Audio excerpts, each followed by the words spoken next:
একবার ভাবুন তো, বিশাল এক দানবীয় বেলুন আকাশে উড়ছে আর তা থেকে তৈরি হচ্ছে বিদ্যুৎ। শুনতে সায়েন্স ফিকশন মুভির মতো মনে হলেও চীন সম্প্রতি একে বাস্তবে রূপ দিয়েছে।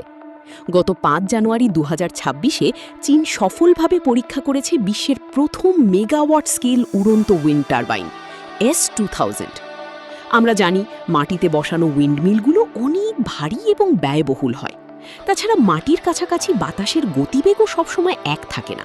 কিন্তু মাটি থেকে প্রায় ২০০০ মিটার উপরে বাতাসের শক্তি থাকে কয়েক গুণ বেশি। চীনের এই নতুন প্রযুক্তি ঠিক সেই শক্তিশালী বাতাসকেই কাজে লাগাচ্ছে।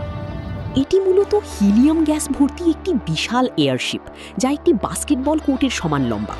এর মাঝখানে থাকা টারবাইনটি যখন বাতাসের চাপে ঘুরে তখন প্রচুর বিদ্যুৎ উৎপন্ন হয়। আর এই বিদ্যুৎ একটি আল্ট্রা স্ট্রং কেবেলের মাধ্যমে সরাসরি নিচের পাওয়ার গ্রিডে পাঠিয়ে দেওয়া হয়। মজার ব্যাপার হলো, এটি তৈরি করতে সাধারণ উইন্ডমিলের চেয়ে ৯০% কম স্টিল এবং সিমেন্ট প্রয়োজন হয়। যেখানে গুগল বা ইউরোপের বড় বড় কোম্পানি এই প্রযুক্তি তৈরিতে হিমশিম খাচ্ছিল, সেখানে চীন এখন এটি বাণিজ্যিকভাবে উৎপাদনের প্রস্তুতি নিচ্ছে। বন্যা বা দুর্যোগের সময় যেখানে বিদ্যুৎ থাকে না, সেখানে এই উড়ন্ত বিদ্যুৎ কেন্দ্র হবে এক জাদুকরী সমাধান। প্রযুক্তির এই অভাবনীয় উন্নতি কি আমাদের পৃথিবীকে আরও সবুজ করে তুলবে? আপনার কি মনে হয়? কমেন্টে অবশ্যই জানান।